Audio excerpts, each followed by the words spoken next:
Leon Whitfield was 38 years old, and until that Tuesday morning, he believed his marriage was the one thing in his life built to last.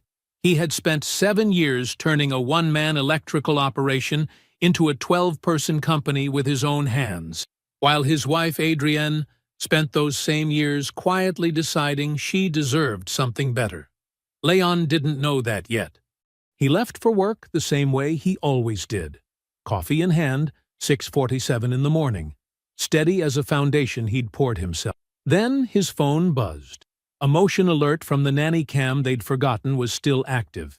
He almost ignored it. He almost kept driving.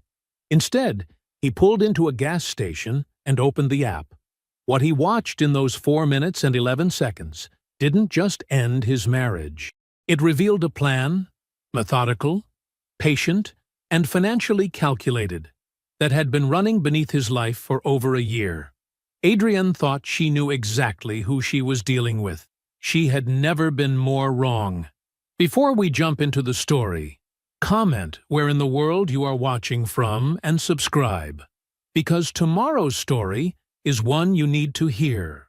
Leon Whitfield eased his truck out of the driveway at exactly 6:47 a.m., just like he did every Tuesday morning.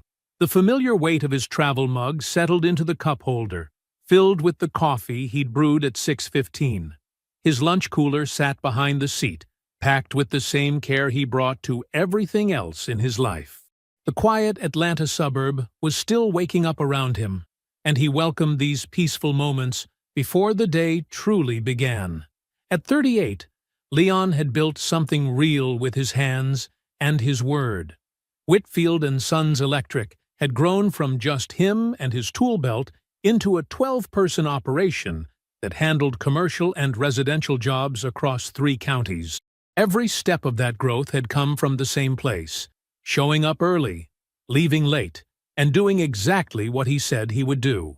His crew knew they could call him at 10 at night if something went wrong, and he'd be there. His clients knew that when Leon Whitfield gave you a quote and a timeline, you could take it to the bank. He navigated the morning traffic with practiced ease, his hands knowing the turns before his mind had to think about them. There was satisfaction in that kind of routine, the evidence of a life built on solid ground, piece by piece, day by day. It was the same satisfaction he'd always felt in his marriage to Adrienne. They'd been together 11 years now, married for 9. He'd met her when he was still a journeyman electrician pulling decent wages, before the business, before the house, before any of what they had now. She'd been working events at a downtown hotel, sharp, warm, and funny in a way that made you feel seen, the kind of woman who remembered what you told her and brought it back later in thoughtful ways. They'd fallen in love at exactly the right time, when they were both ready to build something real. The last year and a half had brought changes in Adrienne that Leon noticed but hadn't fully examined. At 36, she wanted more: a bigger house, more travel, entry into social circles that required a particular kind of performance to maintain. He'd chalked it up to the natural restlessness of a woman who'd worked hard her whole life and wanted to see what that work could add to. He hadn't resented it, he'd just worked harder. The nanny cam was such a small detail, he barely thought about it anymore. They'd installed it 2 years ago when they hired a part-time housekeeper, just a simple motion detection camera mounted on a bookshelf in the living room, feeding to an app on his phone. The housekeeper had moved on after 8 months, but neither of them had thought to take the camera down. It had become like any other forgotten piece of furniture, present but unnoticed.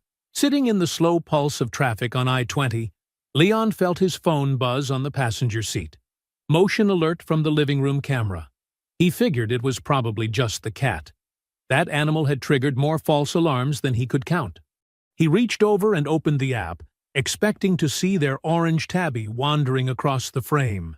Instead, he saw Adrienne in her robe, moving toward the front door. She checked something, glancing out the window beside the door, and then opened it. A man walked in. He wasn't a repairman. He wasn't a neighbor. He was tall, well-dressed for this hour of the morning, and he moved through the doorway with the easy confidence of someone who had crossed that threshold many times before. He pulled the door shut behind him. Adrienne stepped into his arms. He kissed her on the mouth. Leon watched 4 minutes and 11 seconds of footage. Then he locked his phone and stared through the windshield at the car ahead of him. The light had turned green. He didn't move until the car behind him sounded its horn. 2 exits up, he pulled into a gas station.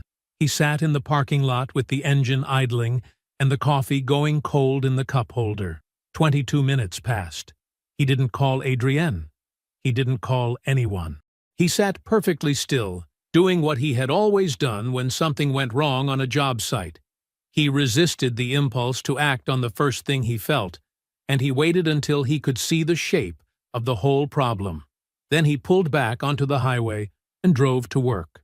Leon arrived at the job site just as the morning sun was breaking over the horizon. He parked his truck, grabbed his tools, and walked through the familiar motions of starting another workday. His foreman, Curtis, was already there, coffee in hand, going over the day's assignments. "Morning, boss," Curtis said, then paused, studying Leon's face. "You all right? You look a little off." "Didn't sleep well," Leon said, the lie coming easily. "Let's check that south wall conduit run." For the next 4 hours, Leon moved through his responsibilities like a man operating on muscle memory. He checked the electrical panels, signed off on installations, and directed his crew with the same steady authority he always had. But beneath the surface, his mind was running calculations, not voltage or amperage this time, but something far more personal. During his lunch break, Leon sat in his truck and pulled out his phone. He scrolled to his brother Jerome's number and pressed call. Jerome answered on the second ring. Jerome Whitfield was 51, semi-retired after 15 years running his own private investigation firm. His knees and his patience for fieldwork had given out around the same time. He wasn't warm the way Leon was warm, but he was completely reliable. In the Whitfield family, those had always been understood as different expressions of the same devotion. "What's wrong?" Jerome asked, picking up the tension in his brother's silence. Leon didn't tell him what he'd seen. He asked a single question. "If I needed to know everything about a situation, how long would it take you to get it for me?" Jerome was quiet for a moment, weighing the gravity in his brother's voice. Then, "Give me a week. I'll send you what I have tonight." That evening, Leon pulled into his driveway to find lights on and music playing from the kitchen. Adrienne was at the stove, stirring something that smelled like the chicken dish she'd perfected years ago. She looked up when he walked in, her smile bright and genuine, or at least genuine enough that the difference wasn't immediately visible. "How was your day?" she asked, coming over to kiss him hello. Her hand lingered on his arm, the gesture of a woman who loved her husband. Leon felt the touch like a burn. "Busy," he said, managing a tired smile. "That new commercial project is keeping us on our toes." They ate dinner together, and Leon listened to her stories about work, about lunch with friends, about plans for the weekend. He asked small questions, gave appropriate responses, and showed nothing on his face that would tell her anything had changed. After Adrienne fell asleep, Leon sat at the kitchen table with his laptop open. The camera app's interface was simple, a rolling 60-day archive of motion-triggered clips. He started at the beginning and worked forward, fast-forwarding through empty rooms and cat wanderings, stopping whenever the motion log showed activity during his work hours. What he found stole his breath in a way the morning's discovery hadn't. That had been a single wound. This was something else entirely. The man, the same man, every time, had been coming on Tuesday and Thursday mornings for at least 9 weeks. The footage showed him arriving within 30 minutes of Leon's departure, staying between 90 minutes and 2 hours, leaving before noon. He moved through Leon's house with the ease of repetition and comfort. He sat in Leon's chair at Leon's kitchen table. He left coffee cups on Leon's counter.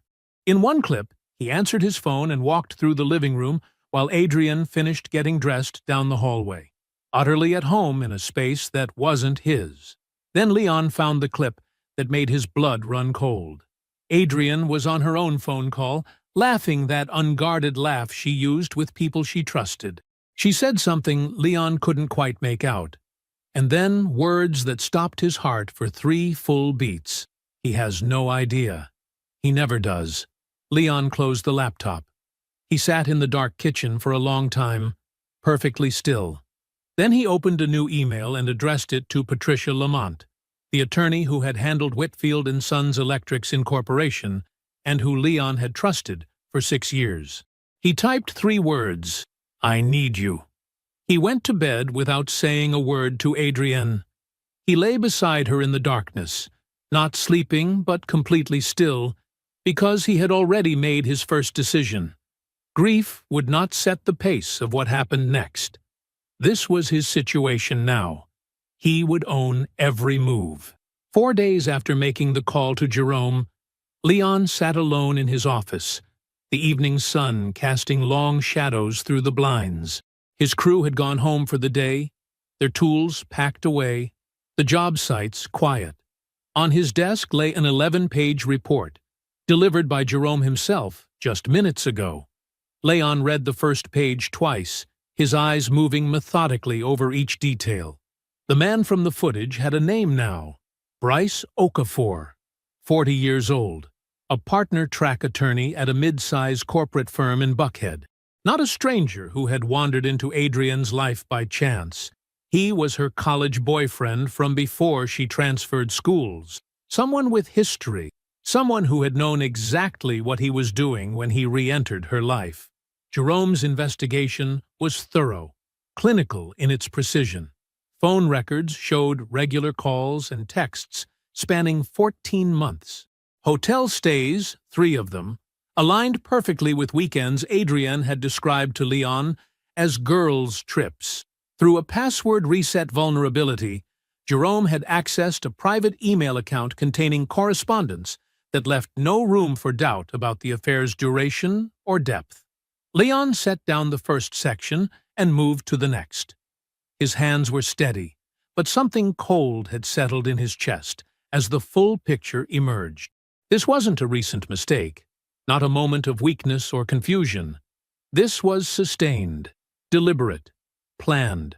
Then he reached the part that changed everything. 3 months ago, Adrienne had attended a meeting at a financial planning firm in Sandy Springs. Alone. 90 minutes. Jerome had obtained the firm's client intake record through a contact. It listed Adrienne Whitfield and a clear purpose: projected asset valuation and distribution planning, marital estate. She had requested an estimate of Whitfield & Sons Electric's value. She hadn't told Leon about the meeting. She hadn't mentioned it since. Leon set the report down on his desk and looked out at the parking lot, where his truck sat alone under the security light. The pieces locked into place with a clarity that felt like ice water in his veins. This wasn't just an affair. This was an exit strategy. Adrienne wasn't just sleeping with another man. She was building a calculated departure, timing her divorce filing to maximize her claim on the business Leon had built from nothing. She was planning to take half of everything he'd created, everything he'd sacrificed for, and she was doing it with the same careful attention to detail he used on his most complex job sites. Leon gathered the report and drove directly to Patricia Lamont's law office. Patricia was still there, as he'd known she would be. She worked late more often than not. He laid everything on her conference room table. Jerome's report, the footage log, the financial planner record. Patricia went through it carefully, asking precise questions, taking detailed notes. When she finished, she leaned back and outlined exactly what they were facing. How Adrienne would likely characterize the marriage, what arguments her lawyers would make about the business valuation, what tactics they would use to maximize her share. "She'll claim emotional abandonment," Patricia said, tapping her pen against her legal pad. "She'll say you were distant, focused on the business, that she supported you through the lean years and deserves to share in the success. The business valuation will be weaponized to support her position. "What can we do?" Leon asked. Patricia explained the options available within Georgia's equitable distribution framework, legal moves they could make to protect the business, to document the affair's timeline, to establish Adrian's pattern of deception. None of it was simple, but all of it was possible. "How long do we need?" Leon asked, his voice level. 6 to 8 weeks, Patricia said. "To do this correctly." Leon nodded once. "Then that's what we'll take." He drove home in the October dark, his headlights cutting through the familiar streets of his suburb. Adrienne was watching television when he walked in. He sat beside her on the couch, and she tucked her feet under her and leaned against his shoulder, the way she had for years. Leon let her stay there, feeling the weight of her against him, because the plan had already started moving beneath the surface. His grief didn't get to be the loudest thing in the room anymore. He had work to do. Leon's alarm buzzed at 5:30 a.m. the morning after meeting with Patricia. He lay still for a moment, looking at Adrienne's sleeping form beside him, and felt the strange disconnect between what he knew and what he had to show. Then he got up, quiet and practiced, and went to make coffee. The routine was familiar. Measuring grounds, filling the water reservoir, pressing the button.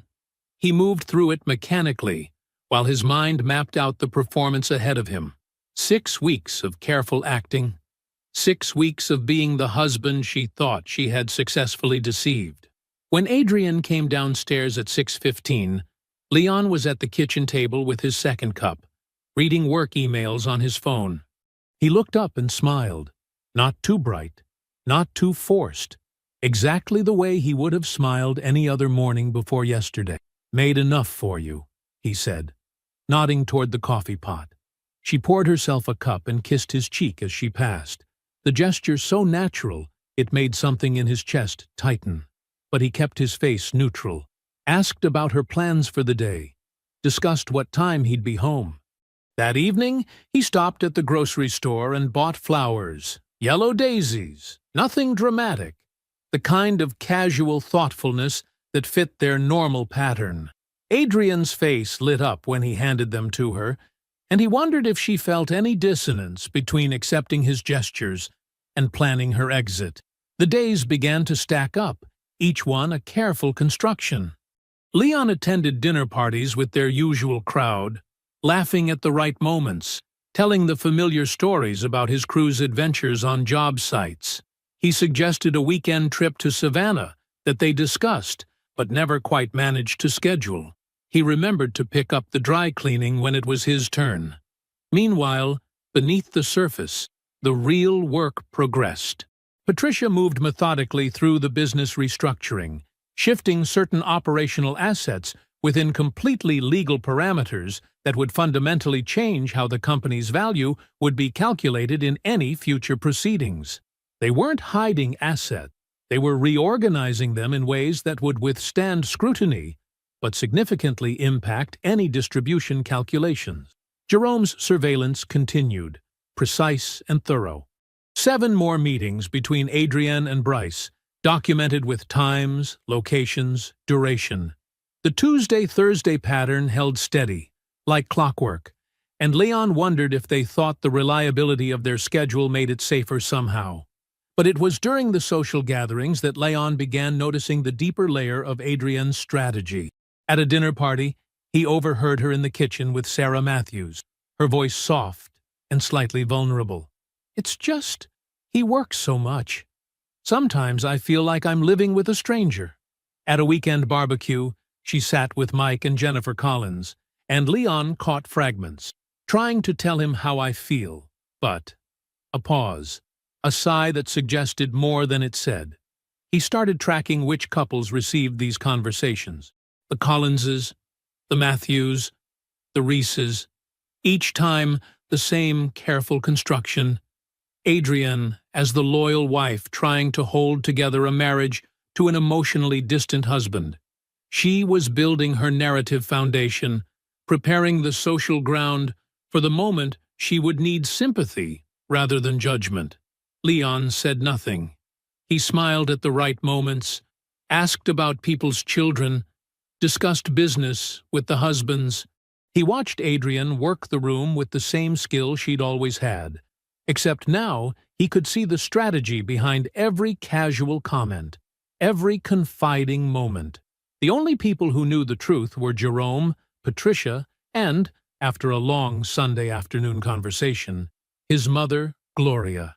She had listened without interrupting, her face growing still and hard, but she had followed his lead. She served Adrian dinner that evening as she always had, gave nothing away in her expression. At night, Leon lay awake running numbers through his head. Asset categories, valuation adjustments, legal frameworks that Patricia had explained in detail. The business he'd built from nothing was transforming on paper, not diminishing but reorganizing, becoming something Adrian's carefully timed exit strategy couldn't touch in the way she planned. He wasn't grieving anymore. That space had been filled with purpose, with the precise execution of necessary steps.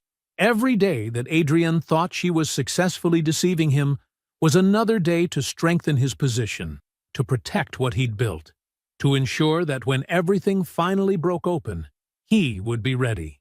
He was building something new now, not a marriage, but a fortress around everything he'd worked for. And he was building it with the same attention to detail that had made him successful in the first place. The charity gala buzzed with the particular energy of wealthy people feeling generous. Crystal chandeliers caught the light above tables draped in cream-colored linens, while servers in black ties weaved between clusters of evening wear carrying trays of champagne. Leon adjusted his tie. The suit was his own, well-fitted, bought 3 years ago when Whitfield and Sons Electric started landing bigger commercial contracts. He had dressed for those meetings the same way he dressed for this, like a man who knew his worth wasn't determined by anyone else's assessment. His client, Richard Morton, who had invited him and sat on the literacy organization's board, was explaining the evening's schedule when Leon saw Adrienne across the room. She was with Sarah Matthews and Jennifer Collins, so that part hadn't been a lie. But his attention caught on the man standing slightly behind them, holding a whiskey glass, wearing the easy confidence of someone who had never questioned his right to be anywhere. Bryce Okafor. In person, finally, after weeks of surveillance photos and camera footage. Leon turned back to Richard's explanation of the silent auction, his face giving nothing away. He excused himself to get a drink, moving toward the bar with unhurried steps. He could feel Adrienne watching him, probably wondering if he had noticed Bryce yet, probably already rehearsing whatever explanation she would offer if asked. He ordered bourbon, neat. The bartender was just sliding it across when Bryce appeared beside him. "Maker's Mark for me," Bryce said to the bartender, then turned to Leon with a smile that was calculated to put people at ease, while subtly reminding them who held the power in the interaction. "Leon Whitfield, right? I've heard good things about your company." The handshake was firm, professional, wrapped in the particular warmth that partner-track attorneys cultivate. Up close, Bryce looked exactly like his photos, tall, polished, the kind of man who had probably never gotten his hands dirty except at a luxury spa. "Good to meet you," Leon said, his voice neutral, pleasant. He didn't add Bryce's name, didn't indicate whether he knew it or not. Just let the words sit there, unadorned. "The Morton Development Project. That was your crew, wasn't it? Richard speaks very highly of your work." Bryce's tone suggested he was bestowing approval from a position of authority, as if his opinion of Leon's business carried weight. "We do quality work," Leon said simply. He took a sip of his bourbon, then turned slightly back toward where Richard was standing. "If you'll excuse me." The dismissal was subtle but clear. He caught the flicker in Bryce's expression, surprise at being released from the conversation before he had decided it was finished, quickly masked by the assessment that this was simply evidence of Leon's social limitations. Leon moved back to his client, rejoining the discussion about the upcoming phase of the Morton project. He did not look back at Bryce, did not acknowledge Adrian across the room, did not give either of them anything to read. Later, driving home with Adrienne beside him, she mentioned casually that she had seen him talking to that attorney from the Morrison firm at the bar. Her voice was carefully neutral. "Seemed like a friendly guy," Leon said, matching her tone exactly.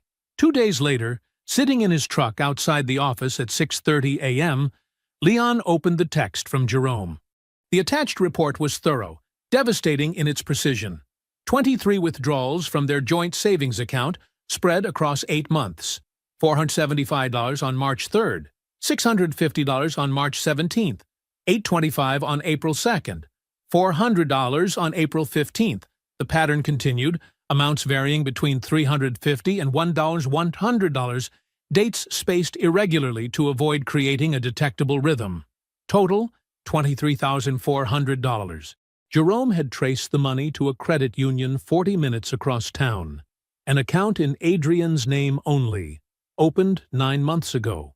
She had been building her escape fund piece by piece while sharing morning coffee with Leon at their kitchen table. Leon read the report twice, his face still. Then he put his phone in his pocket, got out of the truck, and walked to the office door. He unlocked it, turned on the lights, started the coffee maker the same way he did every morning. When the coffee was ready, he poured his cup and called Curtis to run through the day's assignments. His voice was steady, focused. The grief that had been sitting in his chest these past weeks had hardened into something else entirely. Not rage, but pure clarity of purpose. Gloria's house in East Point hadn't changed since Leon was a child. The same low ceiling, the same worn linoleum in the kitchen, the same smell of something always cooking on the stove. He parked his truck behind Jerome's sedan in the narrow driveway and sat for a moment, gathering himself. Inside, Jerome was already at the kitchen table, a cup of coffee in front of him. Gloria stood at the counter, pulling a pan of cornbread from the oven. The familiar domestic rhythm of it caught in Leon's chest. How many Sunday afternoons had looked exactly like this, before everything changed? "Sit down," Gloria said, not turning around. "The coffee's fresh." Leon poured himself a cup and settled into his usual chair. Jerome nodded at him, but didn't speak. He had already laid out the folders containing everything they had gathered. Neat stacks of paper that represented 14 months of betrayal reduced to documentation. Gloria set the cornbread on a trivet and took her seat. Her eyes were steady on Leon's face. "Tell me," she said simply. Leon had rehearsed this conversation in his mind, but sitting here in his childhood kitchen, the words felt heavier. He started with the Tuesday morning camera footage, described the man walking through his front door like he belonged there. His voice remained level as he detailed Jerome's investigation. The affair with Bryce spanning 14 months, the hotel stays that matched Adrienne's supposed girls' trips, the private email account full of intimate correspondence. When he reached the financial planner meeting, Adrienne secretly seeking a valuation of his business, Gloria's hands tightened slightly on her coffee cup. But she didn't interrupt. The 23 withdrawals were the hardest part to say out loud. $23,400 total, Leon finished. Hidden in an account across town. She's been building it for 8 months. Silence filled the kitchen. Then Gloria spoke, her voice carrying the particular weight of a mother who had watched her son pour himself into something that was being quietly dismantled from the inside. "And she was sitting in this house at my dinner table the whole time." Leon nodded. Jerome reached for his phone and dialed Patricia's number, putting it on speaker. Patricia's voice was clear and professional as she outlined the legal strategy they had built. The documentation package was comprehensive. Affair evidence, financial records, everything properly logged and witnessed. The hidden account withdrawals constituted dissipation of marital assets under Georgia law, which would allow the court to compensate Leon from Adrienne's share of the settlement. The business restructuring completed over the past weeks, all completely legal, had effectively neutralized the valuation argument Adrienne's attorney would try to make. "The petition is ready to file Friday morning at 9, Patricia continued.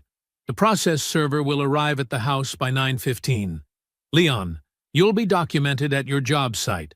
Once the papers are served, all communication from her routes through my office. No direct contact. Gloria listened intently, her face showing nothing but the focused attention she had always given to important matters. There's one more thing, Leon said when Patricia finished. The night before we file, I'm having dinner with her. Jerome looked up sharply. Gloria's eyes narrowed slightly. I need to look her in the eye, Leon continued. Give her one chance to tell me the truth on her own terms. Not because it changes anything, the filing happens regardless, but I need to know if she's capable of honesty when honesty costs her something. The kitchen was quiet except for the soft hum of Gloria's refrigerator. Through the window, late afternoon sun caught the edges of the cornbread pan, still cooling on the counter. Gloria studied her younger son's face, the same face she had watched grow from boy to man, the same quiet strength she had always seen in him. You already know what she's going to do, she said softly. Leon met his mother's eyes. I know, he said. I need to see it anyway. He drove home in the gathering dark, streetlights coming on along the familiar route. The weight of the afternoon's conversation settled around him like a heavy coat, not crushing him, but reminding him with every breath what he was carrying. Leon stood at his kitchen counter, methodically peeling shrimp as steam rose from the pot of grits simmering on the stove. His movements were practiced, efficient, the same way he approached every task that mattered. The andouille sausage was already sliced, waiting to be added to the sauce he'd started. A bottle of Adrienne's favorite Chardonnay breathed on the counter. The familiar rhythm of cooking settled over him.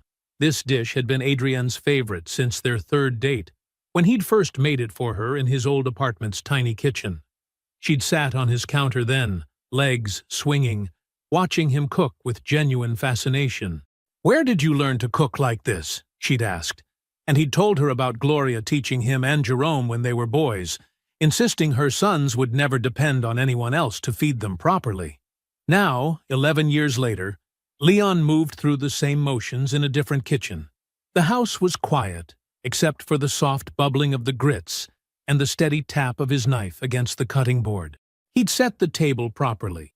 The good plates, wine glasses, cloth napkins. The evening light slanted through the windows, catching the edges of the wine bottle's label. At 6:23, he heard Adrienne's key in the front door, the familiar sound of her heels on the hardwood, her bag dropping onto the entryway table. She appeared in the kitchen doorway and stopped, taking in the scene. Her husband at the stove, the set table, the wine waiting. "What's all this?" she asked, genuine pleasure in her voice. She kicked off her shoes and crossed the kitchen, wrapping her arms around him from behind, pressing her face between his shoulder blades. The gesture was so familiar, so seemingly authentic, that for a moment Leon felt the weight of 11 years pressing against his ribs. "Felt like cooking," he said, his voice steady. "Sit down. It's almost ready."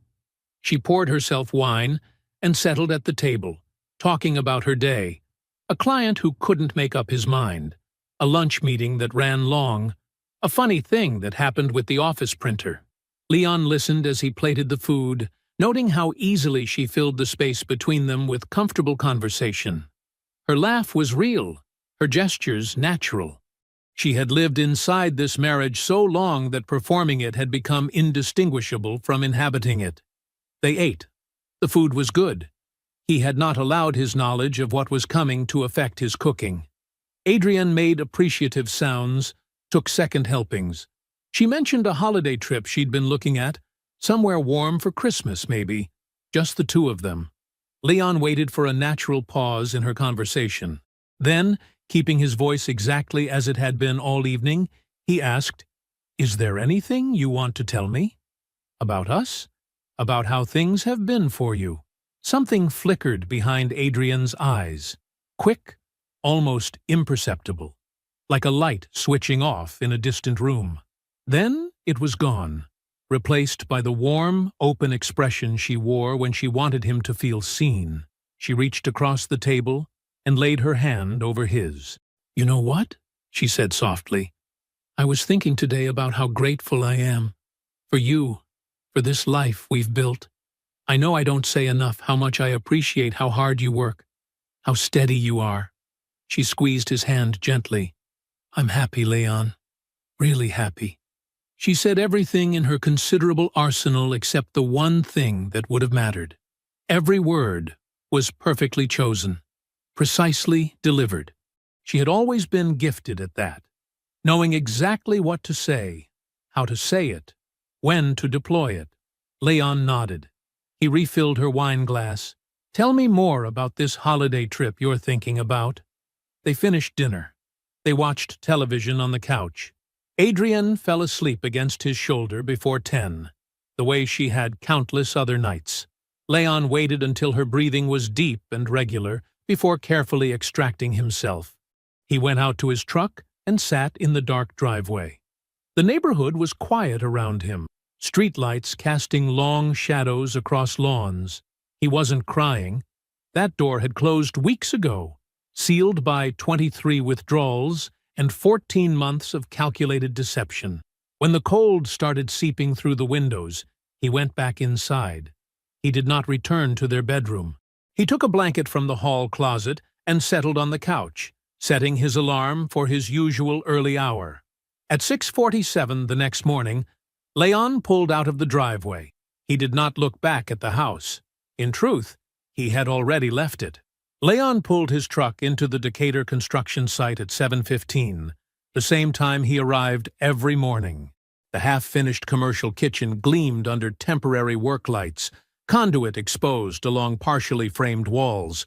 Curtis was already there with two of the newer crew members going over the day's assignments. "Morning, boss," Curtis called out, clipboard in hand. Leon nodded, shrugging into his work vest.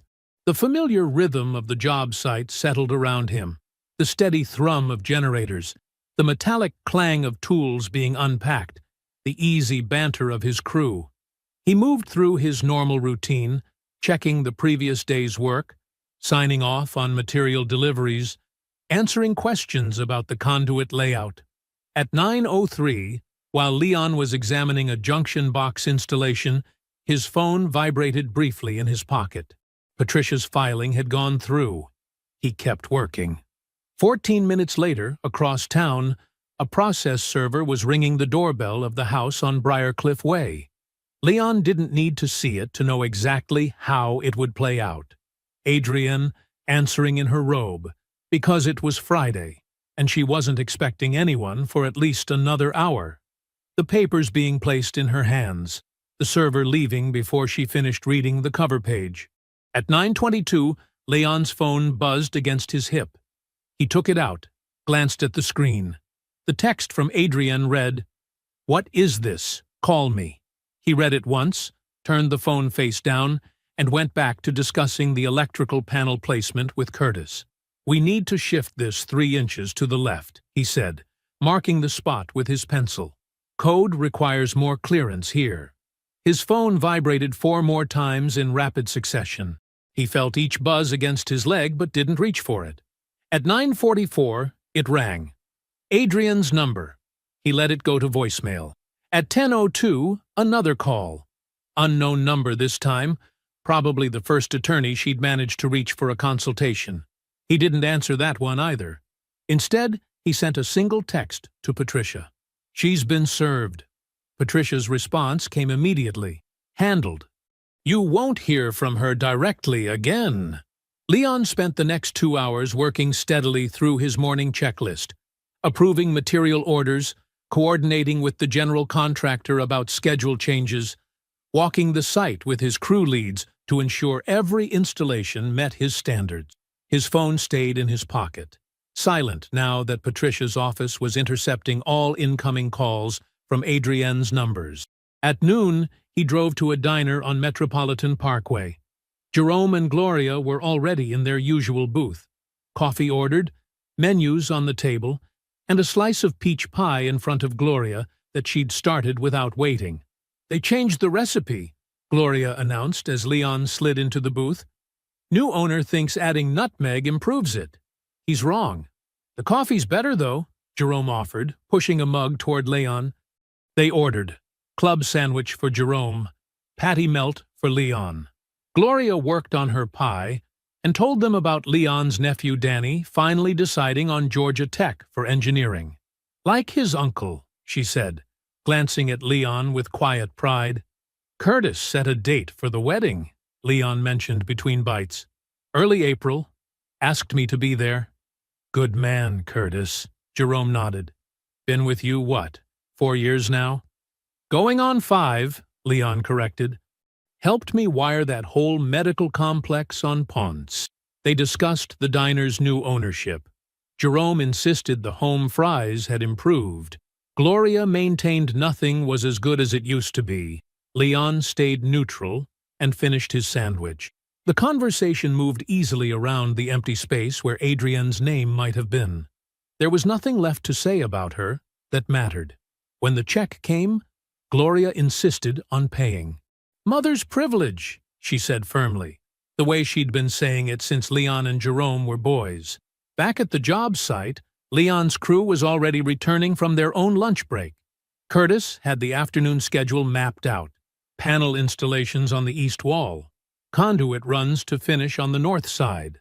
Leon moved through the familiar motions of his trade, checking connections, verifying measurements, teaching the newer crew members the particular way he wanted things done. The afternoon proceeded without incident, marked only by the steady progress of work being done properly by men who knew their business. By 4 o'clock, they were ahead of schedule on the panel installation. Leon signed off on the day's progress reports and watched his crew pack up, exchanging casual goodbyes and plans for the weekend. The conference room in Patricia's office offered a stark view of Peachtree Street through floor-to-ceiling windows. Morning traffic flowed 20 stories below, cars catching glints of October sun. Leon sat beside Patricia, a closed manila folder centered precisely on the polished table in front of her. His work clothes felt out of place against the leather chair, but he had come straight from a job site, and he wasn't interested in changing for this. At exactly 10 o'clock, Patricia's assistant opened the door. Adrienne walked in first, wearing a cream-colored blazer that Leon recognized, something she'd bought for a charity board meeting 3 months ago. Her attorney, Sarah Gaines, followed with a leather portfolio tucked under her arm. Both women moved with the particular careful dignity of people who had rehearsed their entrance. Adrienne's eyes met Leon's for a fraction of a second before sliding away. Her makeup was immaculate but couldn't quite hide the shadows beneath her eyes. She had been crying recently. "Thank you for agreeing to meet," Gaines began, setting her portfolio on the table. "We believe there's room for productive discussion before—" Patricia opened the folder. What followed was not a negotiation. It was not even truly a conversation. It was Patricia Lamont doing what Patricia Lamont did best, presenting documented fact in the same flat, procedural tone she used for everything, because the material required no dramatic flourish to land with devastating effect. "We'll begin with Exhibit A," Patricia said, sliding the first page across the table. Security camera footage from the residence, covering a 60-day period. We've provided a timeline marking specific dates and durations of Mr. Okafor's visits. You'll note the pattern: Tuesday and Thursday mornings, arriving consistently within 30 minutes of Mr. Whitfield's departure for work, staying between 90 minutes and 2 hours. Gaines began writing rapidly in her portfolio. Adrienne's hands remained perfectly still in her lap. Exhibit B contains phone records documenting contact between Mrs. Whitfield and Mr. Okafor, spanning 14 months. Exhibit C provides hotel receipts corresponding to 3 weekends Mrs. Whitfield described to Mr. Whitfield as girls' trips. Exhibit D is a transcript of emails from a private account registered to Mrs. Whitfield. Patricia continued methodically through the evidence. Her voice never rose. Her pace never quickened. She simply laid out fact after fact, page after page, building a wall of documentation that sealed off every possible avenue of denial or reinterpretation. When she reached the financial section, Adrian's composure flickered for the first time. On July 12th, Mrs. Whitfield attended a 90-minute consultation with Riverside Financial Planning in Sandy Springs. The stated purpose, as recorded in their client intake form, was projected asset valuation and distribution planning, marital estate. Specifically, Mrs. Whitfield requested an estimate of Whitfield & Sons Electric's market value. Mr. Fuster, Whitfield was not informed of this meeting. Gaines leaned in to whisper something in Adrienne's ear. Adrienne shook her head once, sharply. Finally, Patricia continued, we have documented 23 withdrawals from the joint savings account over an 8-month period, totaling $23,400. The amounts were deliberately irregular to avoid pattern detection. The funds were transferred to an account opened by Mrs. Whitfield at Prairie Credit Union, an institution with which she had no prior relationship. The silence that followed felt physical. Traffic continued moving 20 stories below. The conference room's climate control hummed quietly. Adrienne stared at the table, her jaw set. Her hands remained still in her lap, the particular stillness of someone exerting significant control. Gaines wrote another note in her portfolio, then touched Adrienne's arm gently. Finally, Adrienne looked up. For the first time since entering the room, she met Leon's eyes directly. What passed between them in that moment was not the love they had built over 11 years, and not the cold strategy of the past 14 months, but something else entirely. The expression of a person who had just understood, completely and too late, that they had been operating on a false assumption about who they were dealing with. Leon spoke once. He had chosen his words carefully, and he delivered them in the same tone he used when telling a client what it would cost to fix something that should never have been allowed to deteriorate so far. You decided I was somebody you could afford to underestimate. I just needed you to understand that was the only mistake that mattered. He buttoned his jacket. He stood. He walked out of the conference room, down the hallway lined with law firm artwork, through the glass doors onto Peachtree Street, where the October air was crisp and bright. For a moment, he stood on the sidewalk, feeling the particular lightness that comes with setting down something extraordinarily heavy. Then he walked to his truck and drove back to work. The Depot Diner on Flat Shoals hadn't changed its coffee in 20 years, and that was exactly why Leon chose it. Old places held their shape. They didn't pretend to be anything they weren't. He arrived at 6:45 a.m., ordered coffee black, and set a manila folder beside his left hand. His Whitfield & Sons work shirt still had yesterday's drywall dust on one sleeve. He hadn't changed for this meeting. He wasn't going to. Bryce Okafor walked in at 7:07, precisely 7 minutes late, the kind of delay meant to establish dominance without being openly rude. He wore a charcoal suit that probably cost more than Leon's first work truck. His smile was the practiced expression of a man who had spent years perfecting the exact degree of condescension that would land without quite being actionable. "Interesting choice of venue," Bryce said, sliding into the booth. He didn't order coffee. "I'm not here to threaten you," Leon said. "And I'm not here to argue. I want to say one thing to your face, and then I want to give you something. After that, you can do whatever you want with your morning." Bryce leaned back, shoulders easy against the vinyl. "I'm listening." "You knew she was married. You knew about me specifically." "She told you about me. I know that, because you came and shook my hand at that gala, and looked me in the eye and lied without flinching. So I don't have any interest in pretending you were some innocent party who got swept up in something. You made choices. Every Tuesday, every Thursday, every hotel room. You made a choice." Bryce's mouth opened. Leon held up one finger. Not aggressive. Just, "I'm not finished. I'm not asking for an apology. I don't need anything from you emotionally. What I am telling you is that a man who will walk into another man's house and sit in his chair. Leon paused just long enough for Bryce to feel the weight of knowing that detail. Is a man who has decided the rules don't apply to him. And in my experience, men who believe that tend to have built their entire lives on other people not looking closely. Leon slid the manila folder across the table. Bryce looked at it, but didn't open it. Go ahead, Leon said.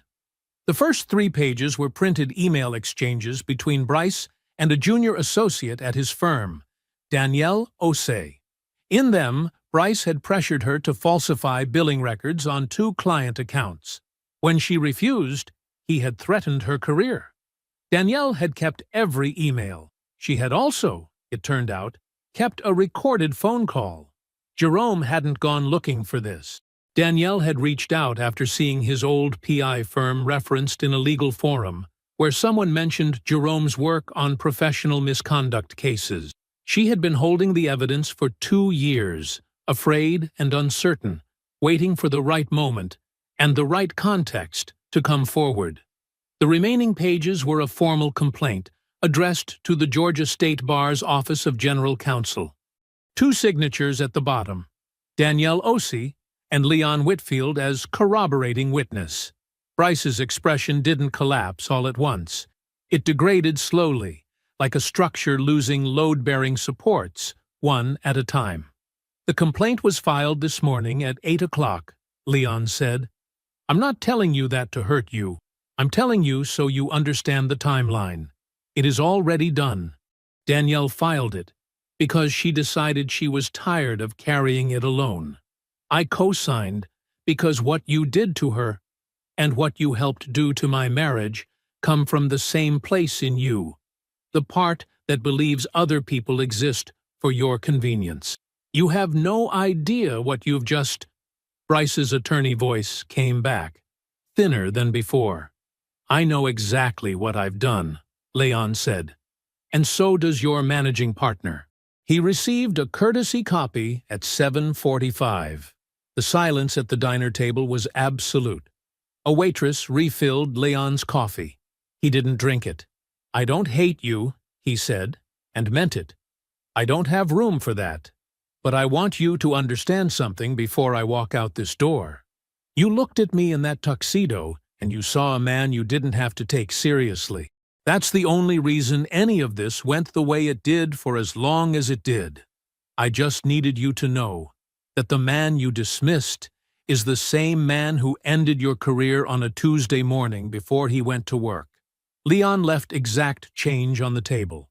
He walked out, leaving Bryce alone with his 12-page folder and the weight of what was already in motion. 8 months passed like water. The divorce finalized in June, handled through paperwork.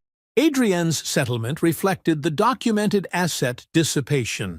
The $23,400 in unauthorized withdrawals factored explicitly in the court's calculation. She received a fraction of what her financial planner had projected. Bryce resigned from his firm by mutual agreement in December, 8 days before the State Bar completed its preliminary review. He retained separate counsel and stopped returning Adrienne's calls. Leon sold the house in July. He bought a smaller one 12 minutes from his mother.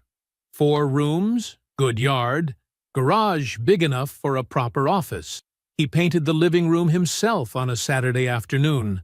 Windows open, music on. Whitfield and Sons Electric hired 2 new crew members in August, bringing the total to 14. In September, Leon signed a lease on a small commercial space in Marietta, the second office, the expansion he had been quietly planning for months. The social circle Adrienne had cultivated remained almost entirely loyal to Leon. They had known him longer, had always known him as the one who showed up, who followed through, who remembered what you told him. She had misread the room she thought she'd spent years working. On a Tuesday morning in October, Leon pulled out of his new driveway. Coffee in the cup holder, tools in the truck bed. His phone buzzed. Motion alert from the new house camera. He glanced at the screen. The cat walked across the living room. Leon smiled, set the phone face down, and drove to work. I hope you enjoyed that one. Be sure to like the video and subscribe so you don't miss the next story. I've picked out 2 more for you that I think you'll really like.